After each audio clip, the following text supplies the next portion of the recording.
Okay guys, I'm here today with Brian Glick. Huge honor for me and Hugo Hizuki. And guys, this week Brian is shooting an entire instruction all about tied passings for no gi.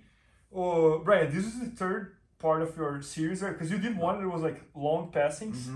Another one was kind of mid-level type of passings, like not so close, not so tight, not so long. And then this one is all about the tied passings, which is the body lock, tripod, and half guard passing, right? Correct. That's exactly right. Yeah. Can you explain it more? Sure. Yeah, I think that it's useful to, sometimes people talk about guard passing as being, what do you do with a seated partner if you're standing? What do you do if you're with a seated partner kneeling? What about when they're supine? And I think that it's helpful to think about guard passing in terms of ranges and how far away you are. Because when we're talking about guard retention, a big part of it is distance management, right? Like all jiu-jitsu has to do with who can manage the distance better, get the connection that they want, and then go do whatever it is that they want to do, sweep or attack or pass. So when we think about it in terms of ranges, I think it helps to give a structure for people. And I always think, I think about everybody, but I especially think about people who are kind of like me, maybe a little bit older now, but even back in the day, someone who is like not as athletic. How old are you, Brian? Sorry. I'm going to be 49. There you go. Yeah. And I think there's a giant audience in jiu-jitsu that's like between 40 and 55-ish. I think so. I think so. Yeah. And so I think that, I want to keep in mind all those folks, but then even people who are younger, when I was starting at Renzo's with John, I was definitely not the typical sort of person. I didn't have any real athletic background. I wasn't a jock. I didn't do sports. I was kind of the skinnier guy. And so I spent a lot of time kind of getting smashed at the beginning. And just one parenthesis here, for those who doesn't know, you were John's first black belt, right? Yeah, so there are two of us. It's funny because at the time, and I was mentioning something about this earlier, but in the old days, at Renzo's, there were two classes. There was a morning class, or an afternoon class, and an evening class. The evening class was where all like the big guns were. Renzo would teach the evening class. If there was a guest coming in, like Hyan or Nino Shembri or one of these like Hodger, they would come to the evening classes because that's where all of the best guys were. The afternoon classes were kind of like a little bit off the radar. When I first showed up, they were being taught by Matt Serra, Ricardo Almeida, Nikki Serra, Rodrigo Gracie, Sean Williams, and then there was this weird guy with weird hair who spoke with a weird accent, and everybody was like, he's like a little bit unusual, but he seems to have a very technical approach. So that, of course, was the guy that I ended up, going right towards, and that was John Danaher. Yeah. And that's awesome. Yeah, so as things evolved at Renzo's, is a little bit of a backstory for everybody, but there was a morning class. John started teaching a morning class, and he taught an afternoon class. So we had been training for a while, and he promoted two guys for first black belts the same day. It was me and Mike Jaramillo. Mike Jaramillo is a great friend of mine, taught at Renzo's for many years. He's got his own school now. So at 7 a.m., because I was going to the noon class, at 7 a.m., at the end of that class, so like 9 a.m., Mike was promoted to black belt. And then at noon, I was promoted to black belt. So it's kind of like twins who were born on the same day, but it was like a couple hours earlier. So that's awesome. It's a great story. And then at that time also, I think it's important to remember, like, for people who are watching, and this is not exactly connected to what we're doing, but when you first start jiu-jitsu, you have the connection with the person who you're training with. John was a purple belt when I first started. So it wasn't like he was the person that he is now. It wasn't this like black belt that everybody kind of recognized. He was a guy who was, he really cared a lot about jiu-jitsu, was very invested in it. And we had a connection right away. And I think a part of that was that I was not this like crazy monster who, could come in and crush everybody. You were just like a regular guy trying to learn jiu-jitsu. Yeah, I just wanted to learn. I think it was a good project for him. And, obviously over the years, he kind of upgraded. I was kind of like the beta test. And then he really kind of advanced in the people he was producing.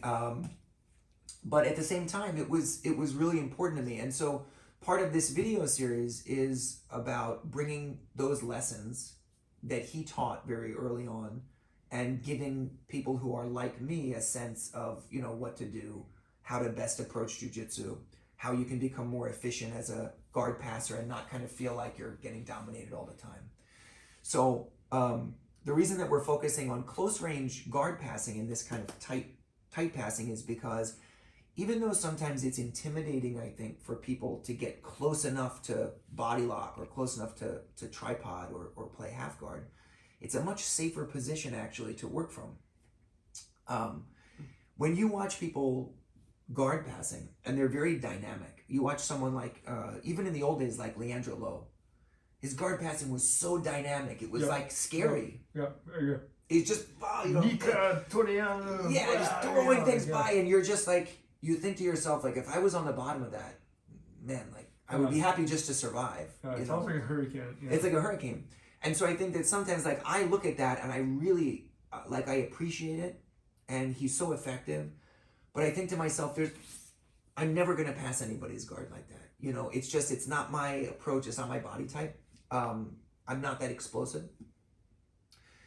And then I watch someone like Gordon now, and I say, well, like, man, obviously there's a huge skill gap. There's a huge athletic ability gap. There's a huge personality gap. But he gets to half guard, top, it's done. And it's done. Yeah. And I say to myself, you know what? Like, I can do that. Yeah. I might not be able to do it to the guys he's doing it to, and I might not be as dominant. But that's something I can do. Yeah. And I think that, like, in a way, one of the best things about John is that his process of teaching, and I think that you guys are seeing this because through BJJ Fanatics, so many people are being exposed to his work and his legacy and all of the stuff that he's taught us over the years, is that it's a very democratic kind of process. Yep. You don't have to look a certain way or have a certain set of attributes in order to be successful with his system. And I think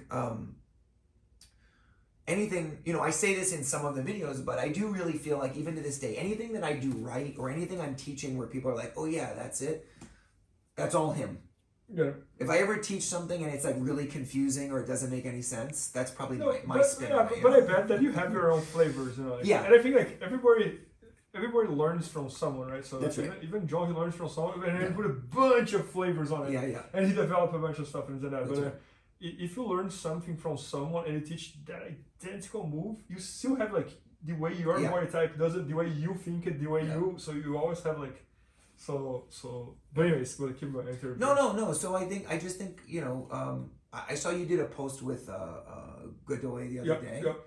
And I thought what you said was really, really great. It's like we have these people who came before us who are, they're legends for a reason. Yeah. They did a lot of things. They paved a lot of ground for us so that we can do the stuff that we did. We can learn how we learn. We can, develop and grow. And I think that, I feel like that with you and with John and like a lot of the other guys, I think it's important to kind of keep that in mind when you're presenting. Yeah. Thanks. So, all right. So, let's just talk a little bit about the passing. Can we do that? You want me to show us something specific or kind of more general? What would you like to do? Let's do an overview. Okay, And, all right. I think that's going to be So I'm going to borrow Hugo here. We talk in the video a little bit about entering the position, but the reality is that whenever we're passing, a lot of times we're taught that it's best to try to put somebody like down on their back so that they're not as mobile, right? And John always says that if you put someone down, supine position here, switch just a little bit, that now from here you can choose as the top person when you engage, okay? So if I want to engage with him, I can. If I feel like things are getting like a little bit too hairy, he's posting, I can always disengage. Okay? But a lot of times with people who are good at wrestling up, or they know that if you put them flat, you can't totally engage with them, they stay in this position. So how are you going to pass someone who is seated when really what you want is to make them more immobile? Okay, you want to put them down. This is where all of these tight positions really come into play. So one of the things we talk about is how you you build some confidence in getting to here. But really, once we get here into these sorts of positions, if I can use my head an inside position to draw myself forward. And then, like for a body lock, bring him to me. Now from here, we can go into a place where we've achieved our goal, which is putting our partner flat, starting to immobilize them. And now from here, we can start to go into our passes. Yep. And I think that this is a really important skill to have. Instead of having to deal with someone who's super mobile in a seated position, you start approaching, they go shin to shin. Before you know it, they're elevating your leg, and now you're getting into all of these problems that you didn't used to have. You can take someone who's seated and immobilize them. Maybe from here, we tie up at our partner's hands, put a knee down, bring our head forward. We take our arms through, and instead of going to the body lock, maybe we force a half guard. And now, once we're here, we're much closer to our partner. We don't have to deal with like the windmill of our partner's legs, or they're kicking or pushing us away. We can start to gain real meaningful connection and begin to pass. So I think a big part of this is about learning how, just in the standing position, in the old days, they talked about this in Gracie Jiu-Jitsu and kind of like self-defense, is closing the distance. Yep. And if you watch those old Horion, videos, it's like, you're going to close the distance. It's the same thing here. Got it. If you can close the distance and get a tighter connection, then, you've got a much easier job.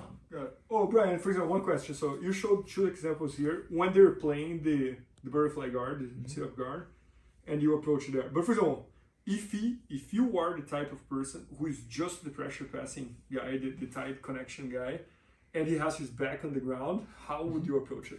Yeah, that's a great question. So if we're here and what we want to do is we want to close the distance between our partner and us, and he's got his back on the ground already like this, now we have to so a big part of guard passing is technique selection. Yep. So like, which technique are you going to choose? And it's going to be not dependent on what you want to do, as you know, although I think that you're a bit of an exception because you're like such a master of what you do that it doesn't really matter what the guy's doing. Yeah, I would force into it, but it was more like gi than no gi, and I think gi, it's a little easier to force than the no gi one. But even so, when you go into your position, you're always reading your partner's reaction. So a big part of guard passing is selecting the right technique depending on what your partner is giving you. It's hard to just like have a plan that you follow straight through. Yep. And one thing that I try to tell students this, and I think it's a good way of thinking about it, is that most jiu-jitsu, and guard passing in particular, is much less about having a map that you follow.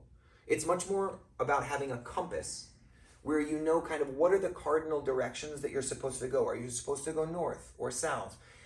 Because if you try to plan too cleanly, your partner's always going to frustrate you.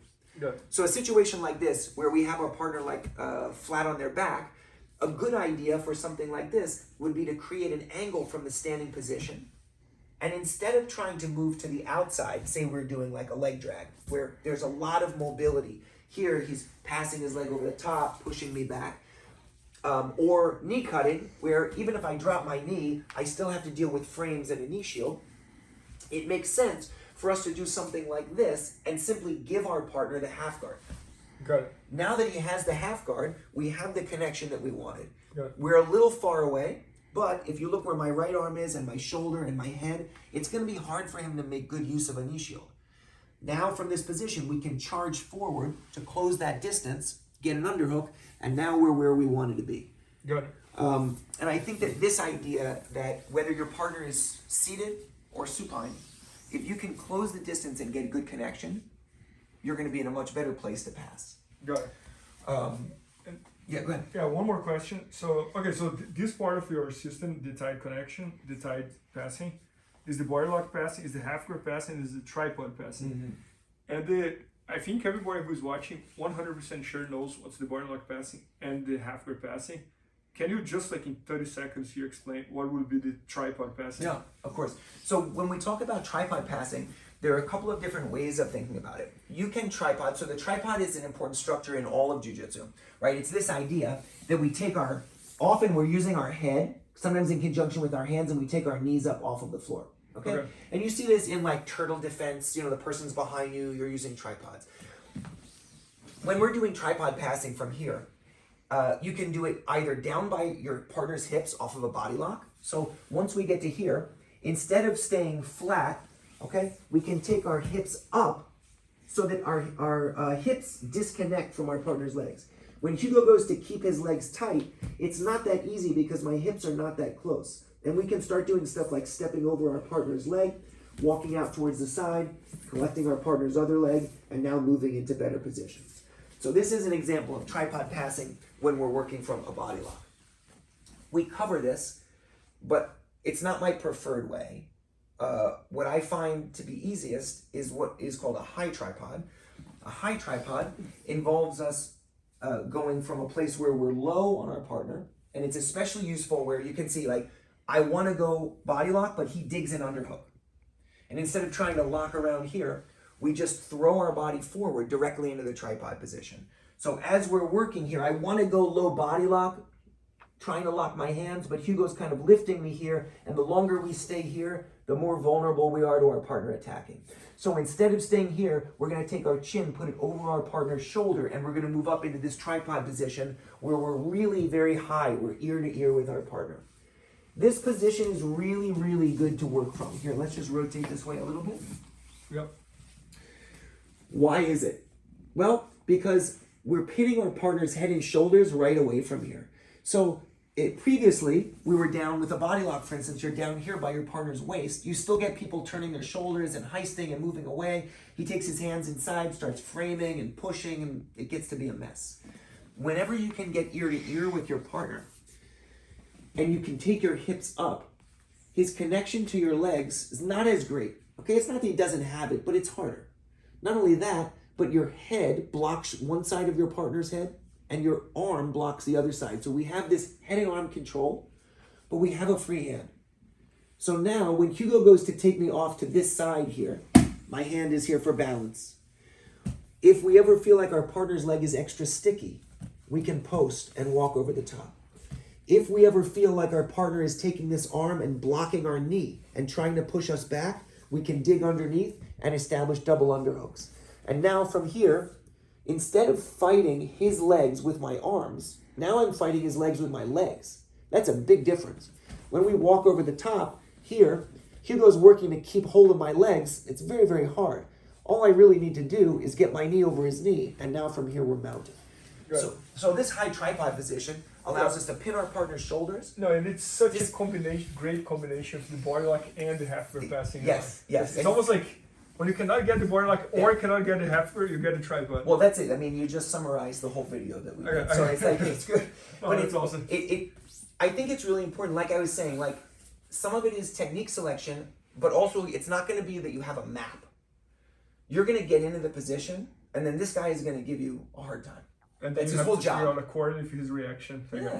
And I think that's like the best part of jiu-jitsu is that, you know, people are like, oh, you know, like cooperation and, you know, like, you know, mutual benefit and stuff like that. Yeah, it is that way, you know, but at the same time, Hugo doesn't want me to pass his guard. I agree. So we're always going to be like at odds. And I think that there's a lot of creativity and like problem solving and intelligence and progress that happens in that space.